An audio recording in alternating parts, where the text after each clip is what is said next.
videos.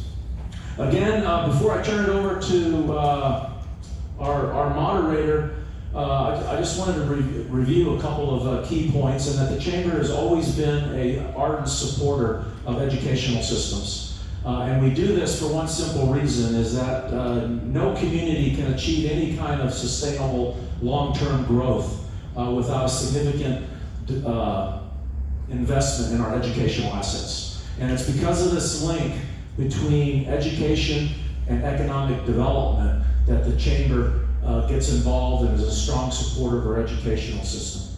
So we do things like we support school bonds, we lobby at the state legislature for CTE funding and basically any kind of funding that an educational institution needs. So that's a little bit about who we are and what we do. Regarding our speakers today, today's moderator will be Chris Herring. He's the Director of Strategy and Operations for Product Management, University of Phoenix. He also sits on the Board of Directors for the Surprise Regional Chamber of Commerce, and he chairs our Government Relations Committee. Our distinguished panel today, in the front of the room, Dr. Quinn Ellis, Superintendent, Dysart Unified School District. Dr. Todd Sandrin, Dean, New College of Interdisciplinary Arts Sciences at Arizona State University.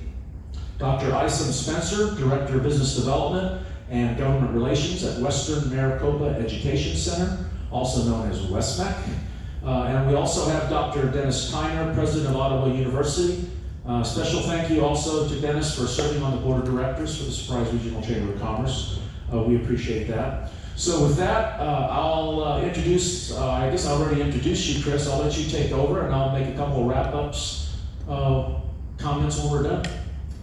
Thank you very much, Raul. Thank you. Well, good morning, everybody. And as Raul said, this is our annual education meeting. And one of the reasons we do it every single year is because education is something that changes rather rapidly. I feel like there was several decades where education didn't change that much. Maybe you could say it's longer than a few decades. But over the last 10, 20 years, education has been in a rapid cycle of repeated disruption. And I think our panel can all agree to that.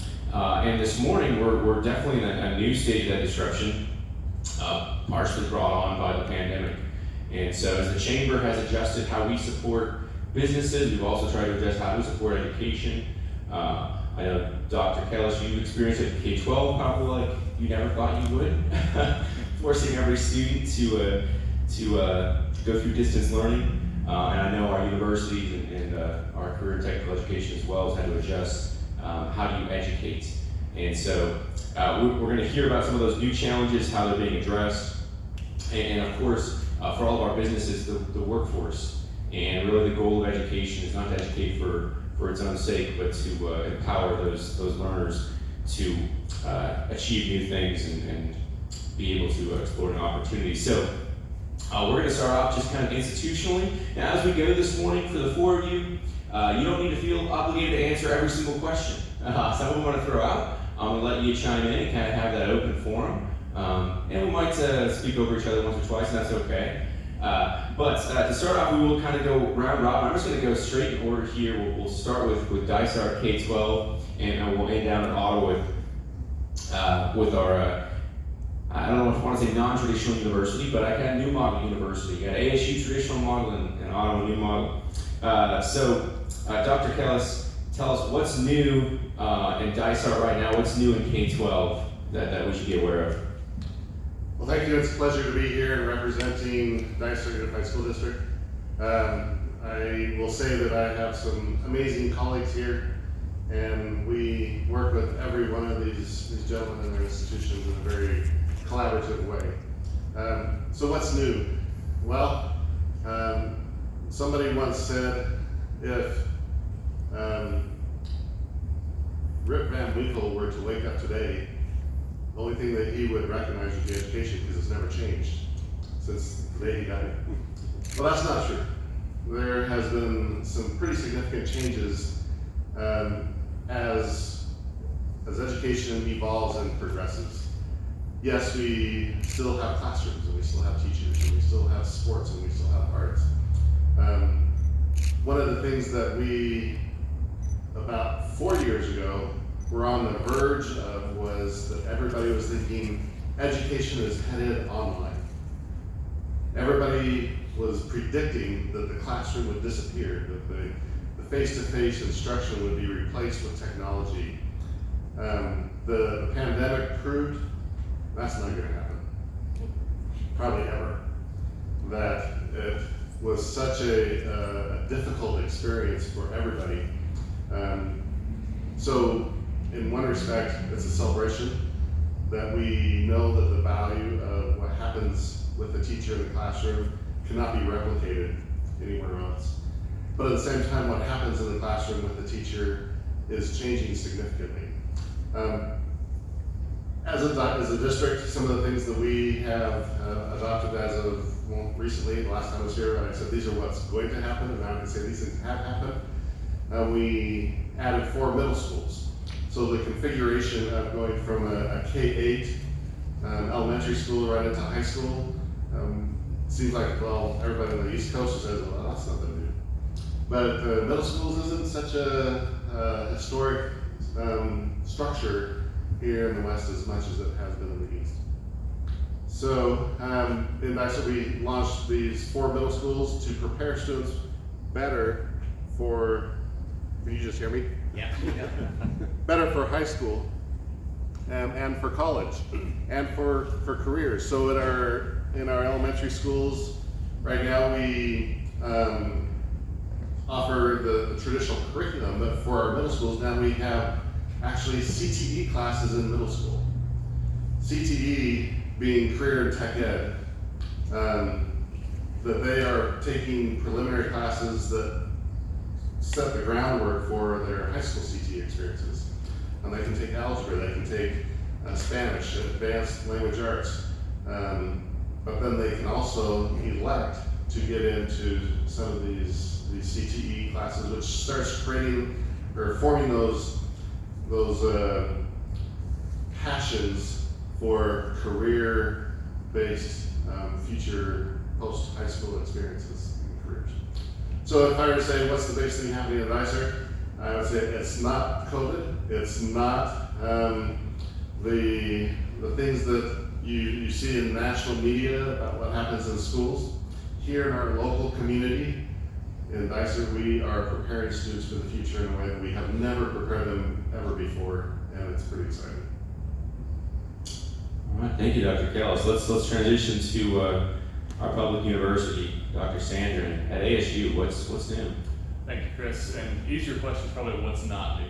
I suppose I should ask this. The Superintendent Kellis so articulately said everything's moving, everything's changing. There is so much disruption right now, but there is incredible opportunity for us to adapt, for us to collaborate too.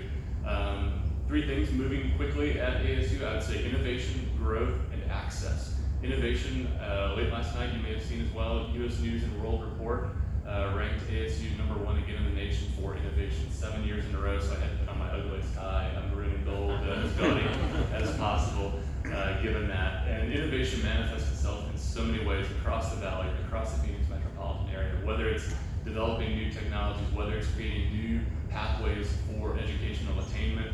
There are tons of examples I can go through. Growth is the second thing that's new, I think. I don't want to say terribly new, but we continue to grow at ASU. We're serving now over 134,000 learners right now. 77,000 of those are here in the Phoenix metropolitan area. Thousands of graduates come out of ASU every single year, hundreds in the West Valley here every single semester as well. In terms of access, I think as you mentioned, Superintendent Kellis, there are now multiple ways of accessing learning. And now more than ever, the pandemic has made us realize that we need to teach students not in a single major, not just in a single discipline, because that may be fun. Bly and I spoke about biology and chemistry. Those were our majors. Those are great. Both Bly and I do different things now than just biology and chemistry, and that's the future of the world. 65% of first graders today in 2021 will have a job that does not yet exist. And so to say a single major will define what success is or is not is foolish to say the least. And so how do we train and provide access to students? And when I say students, I mean everybody. what we call universal learners, lifelong learners, not just when you get out of high school, but when you have disruption. When disruption happens in your life professionally and personally, how do you adapt? How are you resilient? And how do you thrive?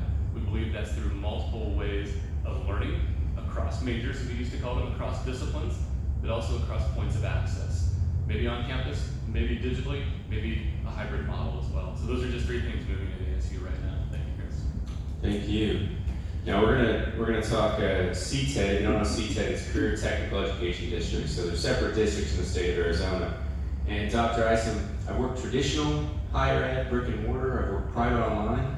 I've never worked CTED, but it has a special place in my heart. I don't know if it's most of my family comes from more vocational backgrounds, but I love what you do. Thank you for hosting us today.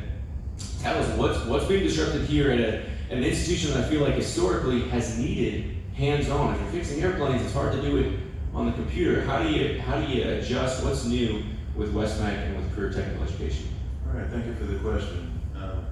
Digressing just a little bit, I looked at the colleagues I was with today, and I went to my closet like Batman. I said, okay, I better pull out the old gray suit. The only thing I can think about when I button the last button is, boy, I'm glad it still fits. And the other thing is I typically arrive to these events. You always plan to be here early, but sometimes you're running a little bit behind. And every time I pull up out in one of our parking lots and I see the kids in uniforms, 7 a.m. now, dressed in law public safety uniforms, dental assisting, medical assisting, it just amazes me. Hopefully it amazes you as well. But to your question, welcome to West-MEC, and I never want to assume that everyone knows what West-MEC is. West-MEC is the Western Maricopa Education Center, and we are the West Valley's Career and Technical Education District. The West Valley, at latest count, our district covers about 3,600 square miles. And what's new in career technical education, I think that really in the state, there's been a realization that economic development is intimately tied to workforce development. And workforce development is career and technical education. As you mentioned your parents and what have you. I came from 2 educators as well. My father was a joint technical education teacher, which is now career and technical education teacher. But coming up, I never really knew what that was. But one thing that I always remembered was his students coming back, telling them about the employment that they've got. That's still the case in career and technical education. I think that the connection with economic development, business and industry, as well as the communities have never been stronger. One of the things that we enjoy at West-MEC, we enjoy great flexibility at being able to tweak or develop new programs. One of the new programs connects directly with the communities in the West Valley. I was previously a city manager in one of these West Valley cities for about 8 years, and was aware that there was a shortage, or our people in water, wastewater, the people that run the plants and the water lines and sewer, the things that happen in the middle of the night, they were aging out. And we were then looking for where are our next wastewater treatment operators coming from. So when I came to West-MEC, those were the types of connections that I tried to make immediately with the cities. We got all of the public works directors from the West Valley to include the city of Surprise, El Mirage, Youngtown, and others. And we developed a program within probably 8 months, and now it's in its 2nd year. So our completers in that program are coming out, getting well-paying jobs in all of our communities. The same thing is happening in other industries, like law and public safety. I mentioned that.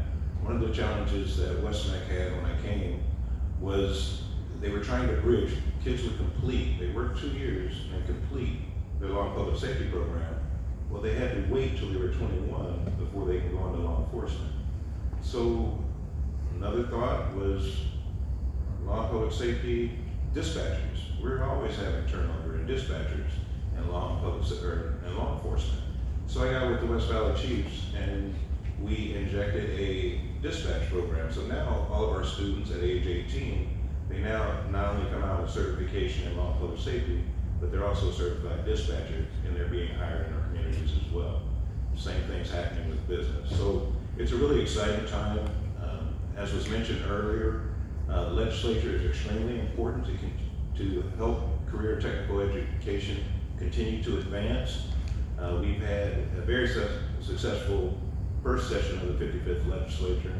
Two of the biggest issues or advancement opportunities is fourth year funding. What that means is now, a couple years ago, they had fourth year funding where you could fund 9th and 13th grade. So in other words, 9th graders that are interested in career and technical education, and then those that graduate in the 13th grade. Well, that was taken away when the recession hit. So through the work of the legislature and support of groups like this, we've gotten that back. Also, anytime, anywhere, we're allowed to be more flexible in our educational offerings. So people who are involved in other activities, worthwhile activities such as sports and what have you, that can't connect with a career and technical education program, now we're able to create micro-credentialing programs to allow them to participate as well. So with that, I'll pause a little bit. I don't want to get long-winded, but it is an exciting time for us. We do have one last thing that I just wanted to mention. When I mentioned about the students driving, we have 4 campuses. This is the Northwest campus, we have a Southwest campus in Buckeye, Central campus in Glendale, and we have a Northeast campus at Deer Valley Airport, up in North Phoenix.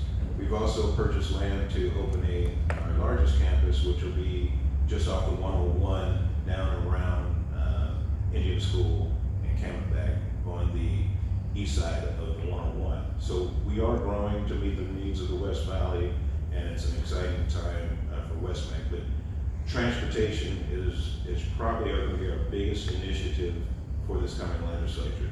I mentioned all the students driving. Well, if you think about, in order to have access to a central program, your parent has to be able to either get you there or provide you a vehicle and pay the insurance, all those costs required to do it. Well, transportation is important because to meet industry needs, we're going to need to continue expanding our program, and that means expanding our student population. If we can get transportation funding, which may happen this session, may happen the next session, these things take time. I think that'll go a long way to further connecting career and technical education opportunities to economic development. And I'll pause for the length of my response, and I will turn the mic over to the moderator. Thank you, Dr. Eisen. And we can't get away from transportation, can we? Even when it's on education, it comes back out. Well, thank you for giving those insights. Hopefully I'll know a little bit more about career technical education.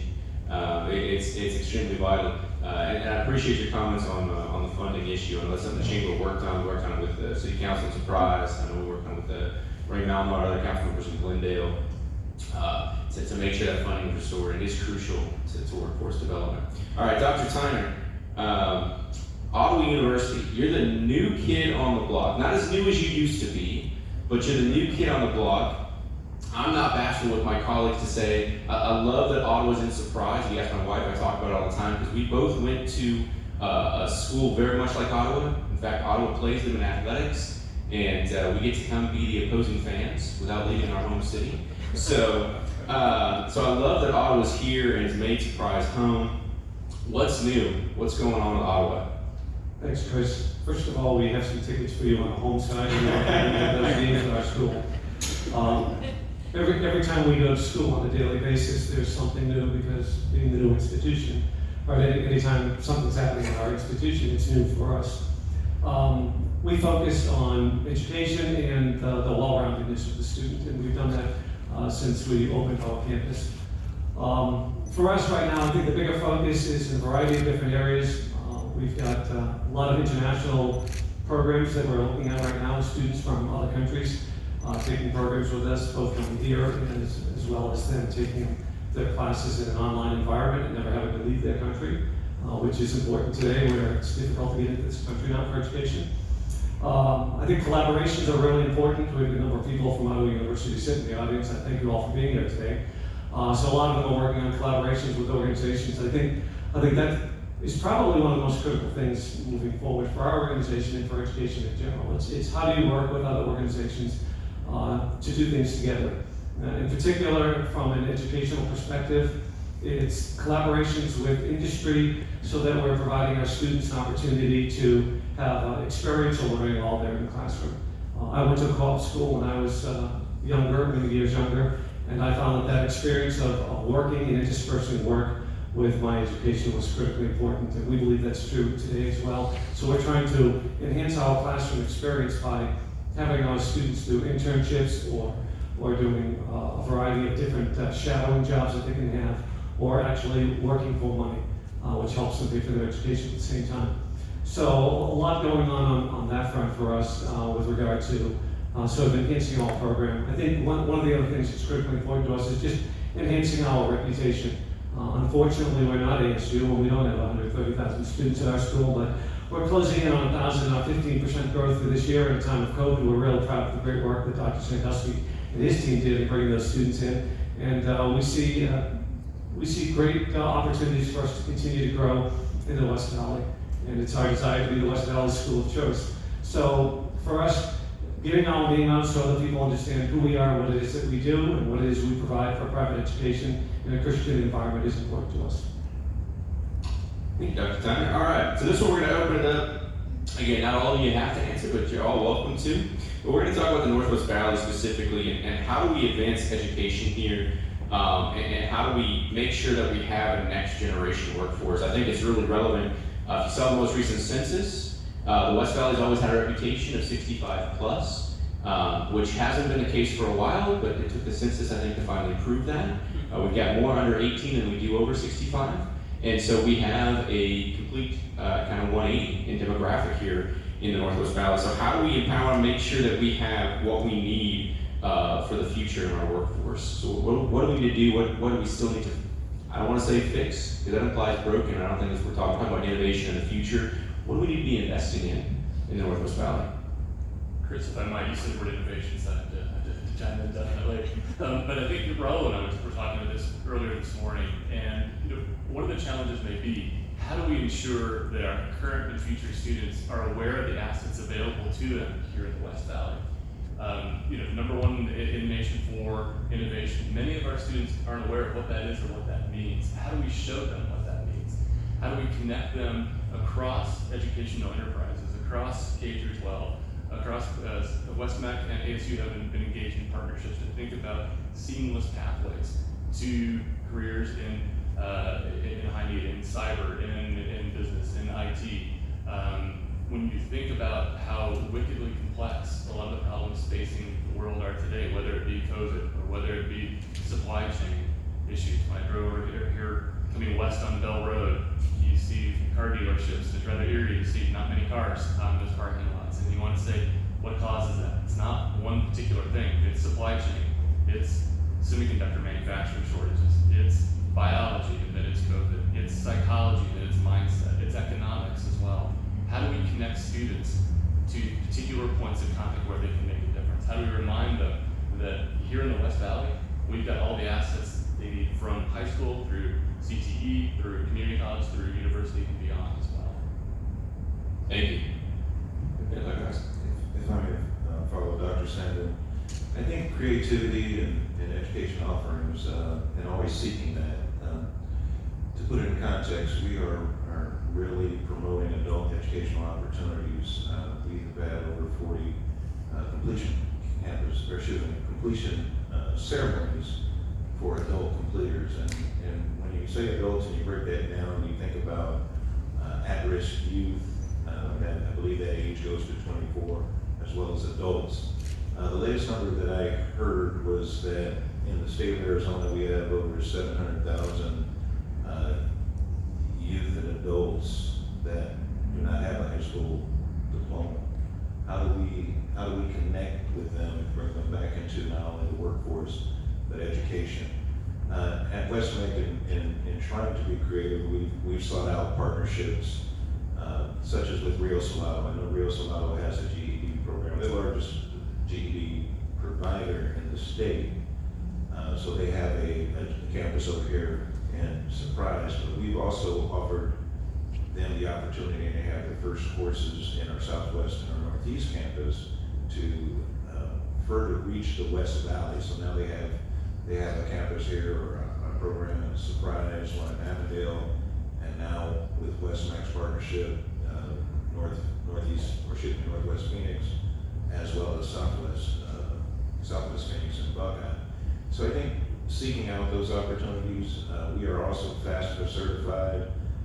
We have adult programs on all, the 3 of our 4 campuses, with the exception of Northwest, which is the campus we're on here, but we're now, next year, going to be starting adult programs here. So I think not only seeking the partnerships for traditional education, articulation, and career pathways, but also closing some of the gaps. The last comment I'll make is just an observation. The state of Arizona is one of very few states that still allow kids to drop out at age 16 without parental permission.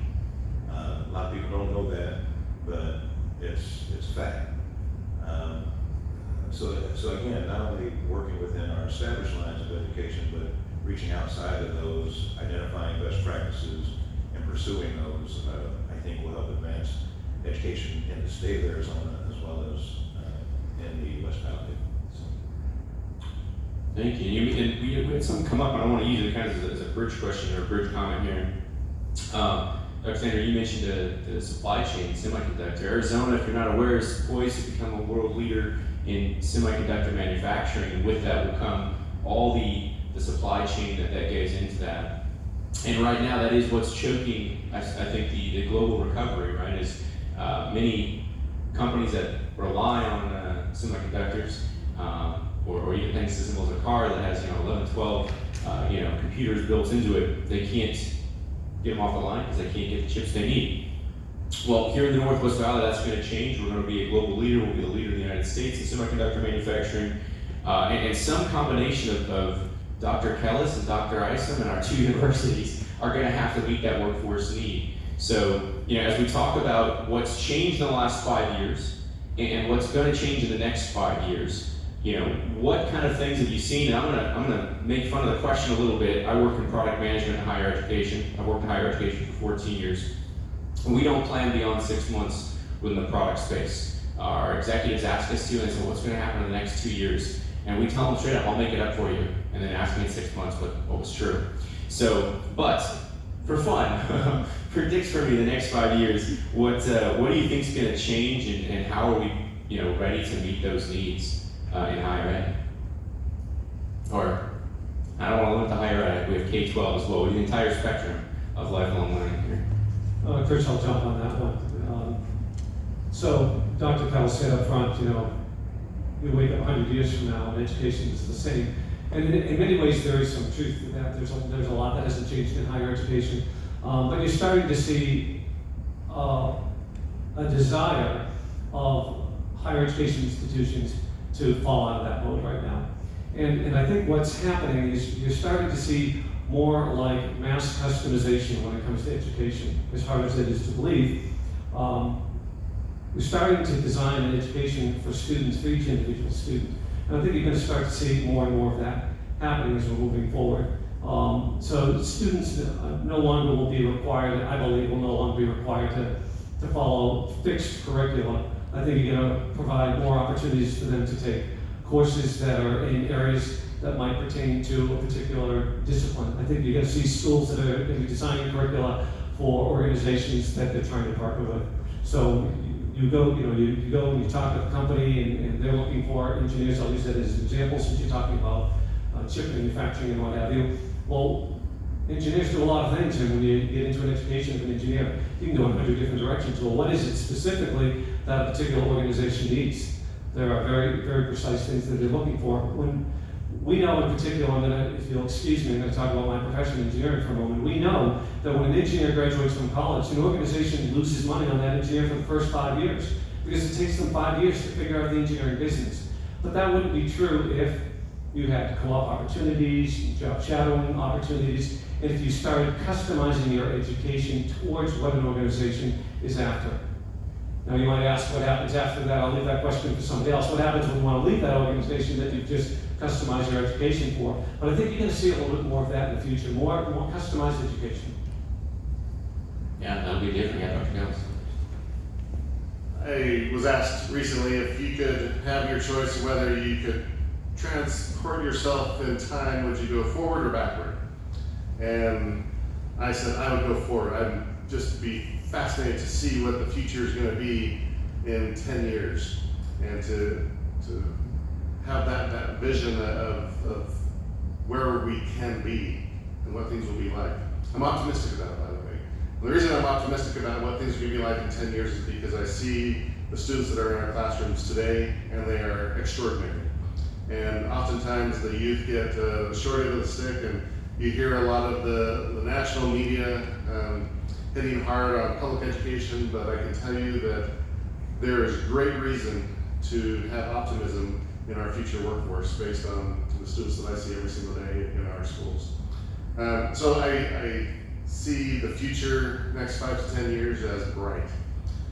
One of the things that I would attribute to that optimism and ask for our community is today I think we are becoming a polarized community in many ways, politically, socially, but education should not be a polarizing entity within our community. We have to come together and have a community of interest in our, not just in our kids, but in our community and what every single person in the community part that they play. So, for example, if we were to look at future workforce productivity, we can now say that we will provide credit, high school credit to students who get a job. One of the biggest challenges that we have, I know this is a future question, but one of the biggest challenges that we have is the same challenge that the businesses have, and that's filling vacancies. I went to Payway the other day, and there's a sign on the door that said, "We hope to open by noon if we can get employees to work." Whatever has that ever happened? And that's not just unique to that local establishment, that's across the entire country, and it's true for our district.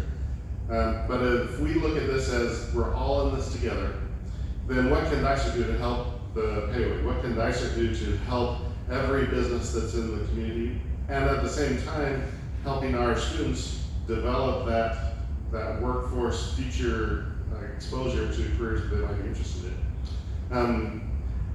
A local dealership answered that question, what can they do to help Dysart? And they came together and made an amazing, it was about $20,000 grant opportunity for mini grants for teachers to be able to provide some extraordinary experiences for students.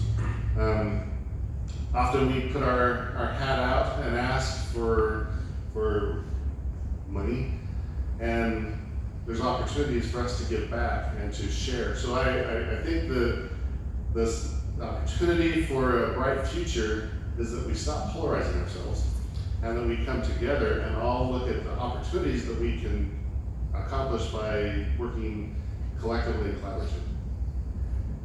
If I can add to that, superintendent, coming together, thinking about the big challenges you mentioned, Chris, putting this together, thinking about adapting, thinking about recovery, thinking about what it will take as well. And as President Tyne mentioned, engineering is part of it, absolutely. If I can bring to the forefront a couple of initiatives at ASU that are, I think, painting a picture of the future, the next 5 years. One of them is something called the New Economy Initiative. Many of you may have heard of. Some say, what is the new economy? Are we in it? Is it coming? And the answer is yes. It's here and it's coming more. It is the digital economy. It's the shared economy. It's peer-to-peer lending. It's ride sharing. It's the gig economy. It's big data. It's the things that we don't have majors in specifically yet in college because it spans those disciplines. In the New Economy Initiative, the state of Arizona has invested $46 million to create workforce in high demand areas, particularly engineering, so that we will produce 5,000 engineers by 2025. So when we think about new chip manufacturing plants here in the West Valley, it's about that. It's also about the suppliers. The supply chains will benefit from that as well. To Superintendent Kellis's point, coming together as well. Engineering is part of the answer. Science and technology centers that will result are part of it. But it's also around communicating what that means for the benefit of everyone. So it's engineering plus communicating, connecting, and coming together, as you mentioned as well, Superintendent Kellis. So I think that may be some of the next 5 years as well. You had mentioned TSMC, and just to kind of share the role that West-MEC and schools like it can play. I think I can say this. I was aware that TSMC was coming a few months before others were on the Director of Business Development and Government Affairs. Our economic development directors in attracting businesses like TSMC and Core and Buckeye, what have you, frequently reach out to us. TSMC, the way we developed that information was trying to strengthen our partnership with the City of Phoenix, and they helped expand our parking capacity out at our Northeast campus. And in doing so, it allowed us to create space where we will develop a automation and robotics program to help meet that need. So from a career and technical education perspective, we try to exercise our flexibility to meet those demands. So in the next 5 years, it's going to be hard to say what the in-demand jobs are going to be. I mean, if you just think about the last 5 years and how that's changed in the West Valley. But we will continue working with our partners, not only with Dr. Kellis and his colleagues. One thing I was remiss in saying is that West-MEC, as the West Valley Career and Technical Education District, has 48 high schools in our system, as well as 12 school districts. So that when Dr. Kellis offers an innovative, I'll say, media relations program, that's a West-MEC program in partnership with Dysart, and we have those all around the valley. So in meeting that need, we have the capacity through our K-12 partners, as well as West-MEC and our post-secondary partners, such as ASU and community college systems. So I think it's just continuing to strive, continuing to focus in on the future, and taking advantage of those partnerships. I think we're situated to meet the needs of the future. So. Well, thank you for that. I'll weigh in. Just my experience, I think two changes I've seen is one, jobs that didn't exist before are becoming more and more common. I know in the last year I've hired two people that had a job description that we had to figure out, how do you title this person? And we had to go search because, the title didn't exist 2 or 3 years ago and there is no degrees. So how do I find someone who may have done this once? So that's definitely a trend I've seen in engineering and IT and other disciplines of just new competencies that didn't exist. And then the idea, Dr. Tyner, that you brought up is exactly what we've been experiencing. The idea that customization of education. We've talked to major employers that have hundreds of thousands of employees, and they're going into high schools, and they're talking to sophomores and juniors and saying, when you graduate, we'll give you a $50,000 a year IT job. Take these 3 courses in the next 2 years, and we'll bring you right on. And they're getting them younger, and they're educating them younger. And that never happened when I was in high school. So it was a big eye-opener to say that's a shift that I think will become more prevalent. So let's talk about challenges. We've talked a lot about the shifting economy, I think. We've talked about a lot of the shifting workforce, the idea of it hasn't been said, but I feel like it's been implied, that the baby boomer generation isn't going to retire. They are retiring or retired. And that's leaving a gap in the workforce at all levels. And that's, I think, something that's brought up. But what is the biggest challenge? And if it's that, we can expand on more. What's the biggest challenge in education? We've got 4 different viewpoints here. I'm interested to see, what we hear, if it's one thing or if it's a little different. Yeah, go ahead. If I could, I would say the biggest challenge is not COVID. It seems like that is what everybody's attention is on. That's what seems to be in the paper every single day. Yes, we spend a ton of time dealing with COVID, but that is not the biggest challenge in education. And all of my colleagues around the state are going to punch me in the gut for saying this. The biggest challenge in education is not funding. Yes, we need funding. Yes, we need that pipeline of stable funding to be able to maintain our program so that we're not on and off with 4th year funding for CTE or social workers or counselors or all those things. Yes, but the biggest challenge in education right now that I would say is that we need to energize our families with a vision of the future as we look at the opportunities that exist, as you have mentioned, the careers that don't exist yet, we feel that charge to prepare students for those undefined positions. It's been statistically, the research shows that the number of students who go into college is percentage-wise less than the number of students who go into the workforce, right from high school into a career. We need to prepare them for both. And it may seem like this is, well, that's the same challenges we've always had, but what I'm seeing is with that increase in the decline of the workforce, I look at those high-skilled positions, whether it requires a college degree or a high school diploma with additional certifications. We need to fill all those positions. Somebody said that there are 10.5 million vacancies in the country, and there are 8 million people unemployed. Well, who's going to fill the gap? First of all, who's going to fill the 10.5 million positions in the country? Because what we're seeing right now is the 8 million aren't.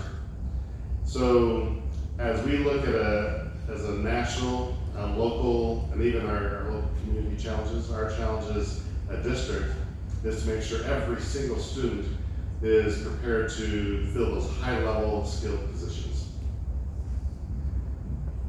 I gotta go a little bit of what Superintendent Kells mentioned. He said family, and I think messaging our students receive as well. We hear a lot from students and from families sometimes. What's the right major?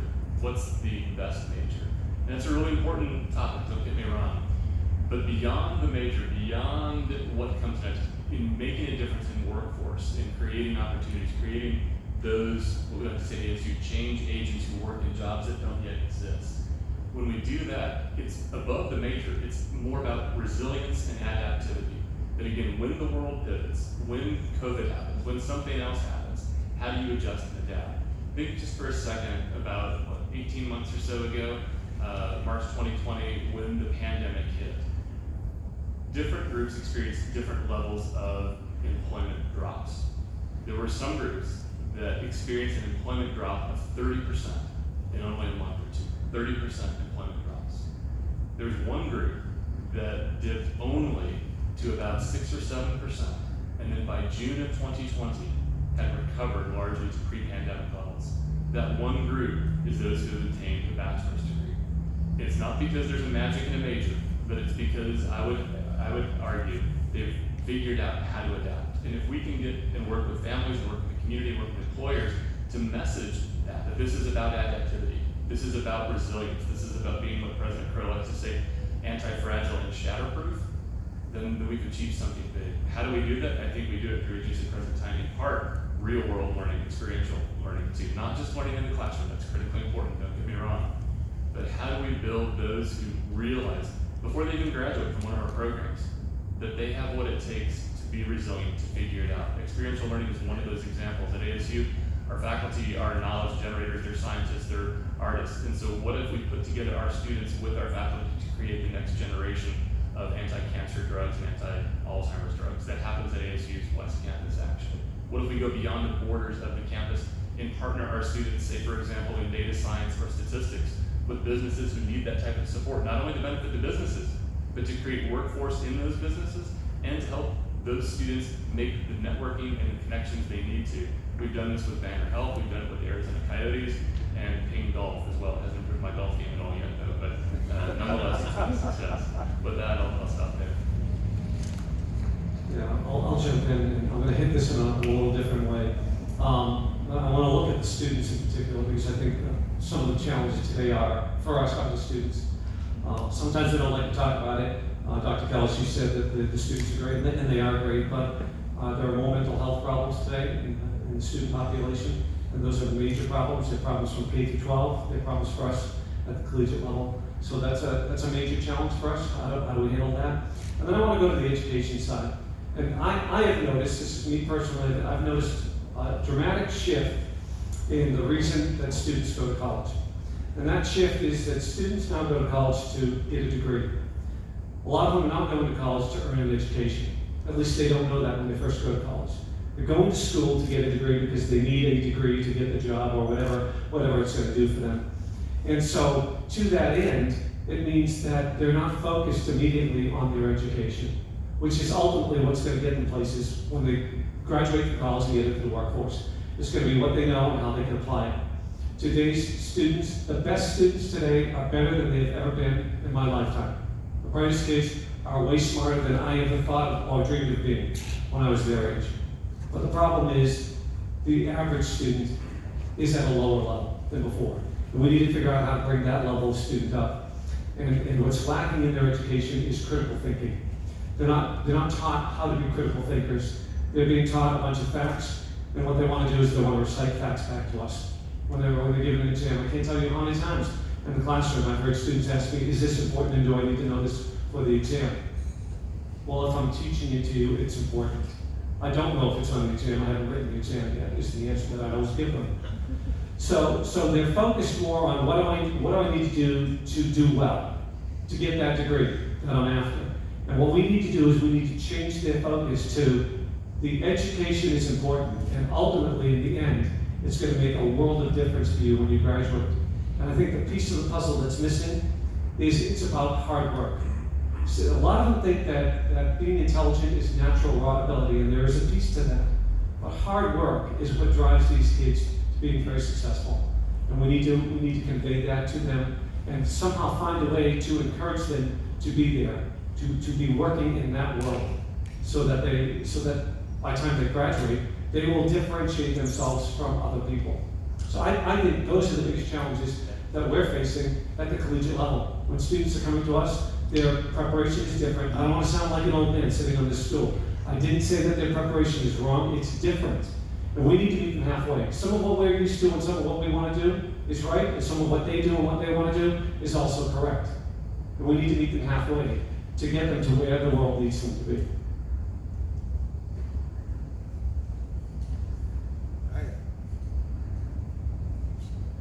We lost another mic. You got a green dot? I think we're good. All right.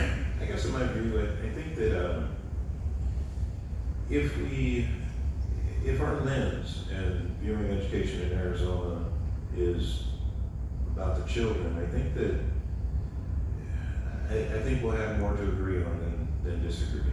And I guess my statement's not political. As a matter of fact, it's a request to depoliticize education. But I truly think that if the decisions that we have to make in the future hinge on the best interests of the children, and I say the children because it may not be your children, it may be the children in your community. And when I say community, I also put asterisks around it because you got to think of the community that we develop here in Arizona. Before we build a house, what's the first thing that goes up? Is the walls. So we build these little walls around our house. So we have to be able to think beyond those and think about our neighbors' children and the children from around the corner, because that's what builds our community. In saying that and bringing it back to CTE, I want to go back to something Dr. Kellis said in one of his earlier comments. I think introducing career and technical education to children at a younger age is going to benefit our society, going to benefit the West Valley. It'll resolve many problems that we talked about today, or challenges that we talked about today, including meeting those workforce needs. A smart man once said that if a child can find a career that they're really passionate about, then they'll never work a day in their life. So I think if that's our focus, I think things will fall in place with regard to matriculation. Kids, some kids are going to go on to school. We've got about a 50% rate. 50% of our completers, CTEC completers, go on to post-secondary education. The other 50% go into workforce, and they're able to help fund their post-secondary education when the time comes. So I guess I'll digress a little bit. I said, as long as we keep our kids as a focus in making policy and judgmental decisions, I think that we'll be fine. These kids are resilient, they're bright, they're energetic, and they're getting a lot more input socially than we ever got. We were talking earlier, I think the only thing I worried about walking to school was just throwing my gym bag over my shoulder. These kids are now, they've got everything at hand, they've got ear pods on, they've walked from behind those walls and they're heading in to learn about their future. So I'm pretty excited about it. So I'll pause there. Thank you. Yeah, the input's amazing. I have a 6-year-old just started first grade, 6-year-old, first grade here. Right now, surprise. He's really advanced. And he has to do reading, and I've gotten tired of the kids' books because they use the same words, right? He knows those words. So I have him read Facebook, and I bring up posts, and sometimes he'll read things, and I'm thinking, I don't have television. I have the streaming services, and he'll read, and he'll be like, well, that says President Joe Biden. And I'm going, okay, well, I know you're not reading that in a kid's book, and then you can read Donald Trump. And so I know somewhere he's getting those messages, because it's not on television in my house, right? And it's not in school, but somewhere they're getting those inputs for him to be able to see and sight read names like that. That's how much it's prevalent, I think, even at a 6-year-old level to see that. So let's talk about it a little bit, since the word politics has come up once or twice. I don't think anyone said anything political, but I think the word politics has come up once or twice. So let's talk about misconceptions. I feel like misconceptions is the subtext is politics, all right? So misconceptions about education, because you can't get away from politics and education because of whether it's federal dollars or state dollars or curriculum or the school board or whatever's going on. What are the misconceptions about education that we need to be addressing, and how do we do that? One of my frustrations is that too often a national or a local story becomes nationalized, and then a national story becomes localized. Take, for example, a school district in Bartlesville, Oklahoma. A teacher in first grade does something, it's national news, and then that national story becomes localized so that every school in the country is painted in that picture. That whatever happened in Bartlesville, Oklahoma is happening everywhere. And then that becomes an agenda for politicians to enact change in states across the country. What we are seeing more and more is that education is becoming ground zero for a bipartisan agenda. Not bipartisan, a partisan agenda. And so things that our legislators in Arizona are enacting are things that to localize in Dysart, it's like, we don't do that. That's not our story. That's somebody else's story, and yet laws are being passed that are significantly affecting the daily classroom experience for teachers and families and students. We had I'll just say, it was a crazy conversation in one of our recent board meetings, because CRT has painted such a broad sweep with the brush of a picture that we were going through some discussions about advisory period. This is where we take a half hour every Shadow Ridge High School, take a half hour, it's called Stride, once a week, and we talk to them about filling out applications for college, about how to show kindness, about how to be citizens. But some of the words that were identified were struck as, well, now you're teaching CRT, critical race theory CRT. Words like empathy, empowerment, advocacy. When did those become bad words to use when you're trying to teach our future adults how to be great adults? And so as we look at the political influence that is trickling down into even the classroom level, and parents are saying, I don't want my kid in that advisory class because I don't want them subjected to empathy. It's like, what? Really? And so as we are fighting that battle and the misconceptions, to answer the question, what are the misconceptions about education, is that the national stories are not the local stories.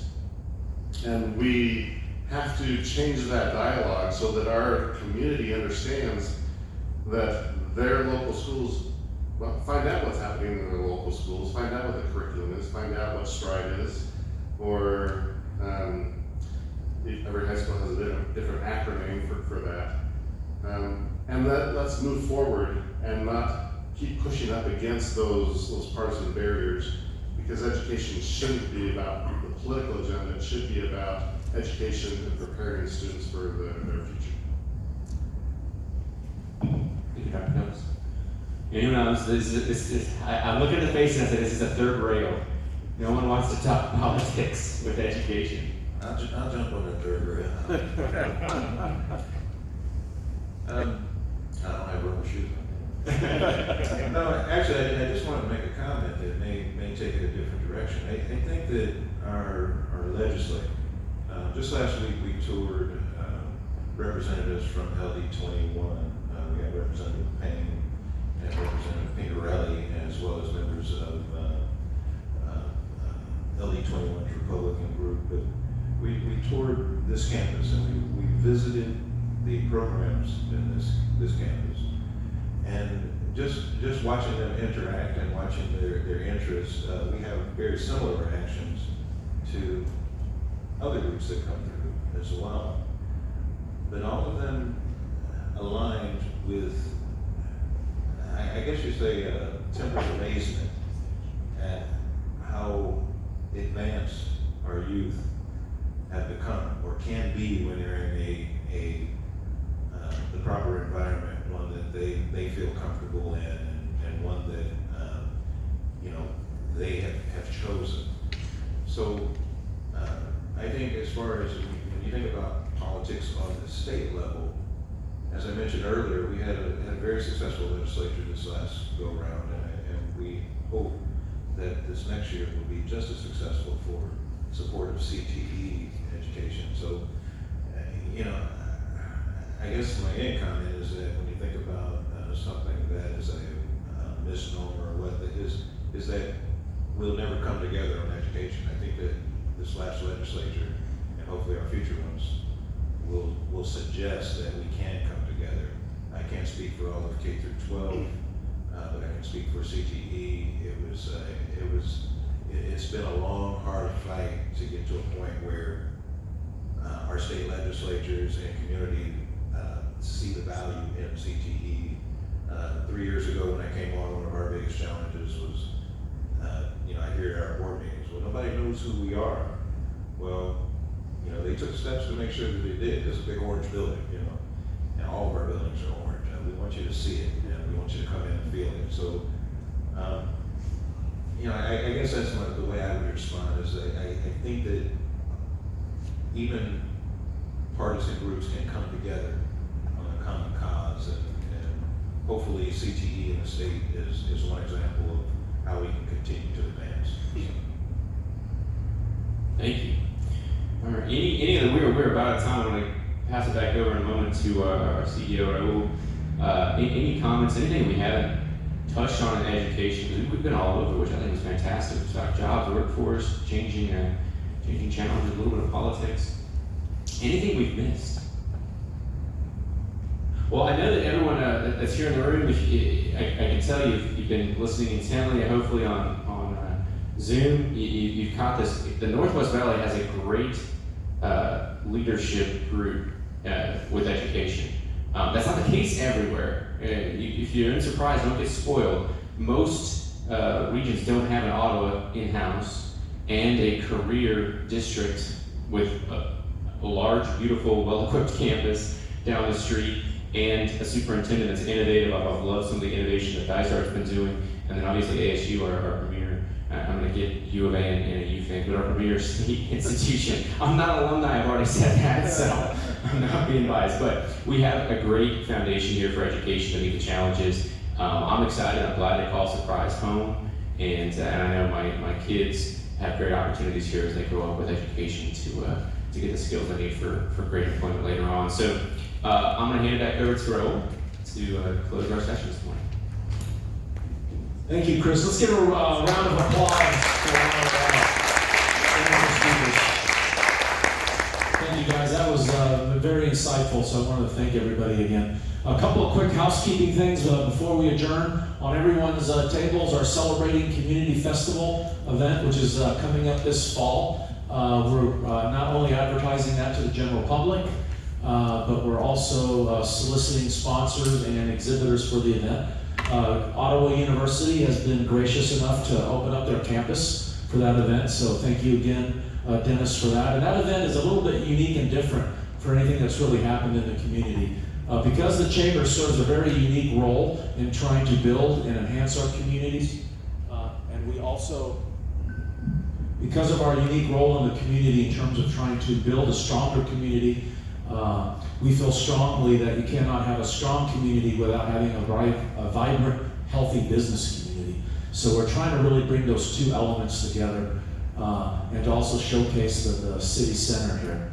So we encourage you to get involved with that. Also on everybody's list is our schedule for Convener Events and our no-nonsense networking events.